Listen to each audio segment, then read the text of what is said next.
Finding peace through prayer in nature, a gentle prayer for inner calm and divine connection. Let us pray. Creator God, in the stillness of nature, I find your voice, soft, steady, and sure. As the wind moves through the trees, so your spirit moves in me. Quiet my thoughts, Lord, and let my soul rest in your peace. Surrounded by your creation, I'm reminded of your order, your beauty, and your constant presence. The birds do not worry, the rivers do not strive, they flow, simply trusting your hand. Teach me to do the same.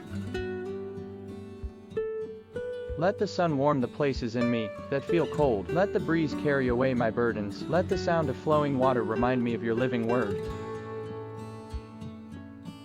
You are near in the noise and in the quiet, but here in nature, I feel you more deeply. Let this peace I feel stay with me, guiding me through whatever may come. Thank you, God, for this sacred moment of rest. You are my peace, and I will trust you. Amen.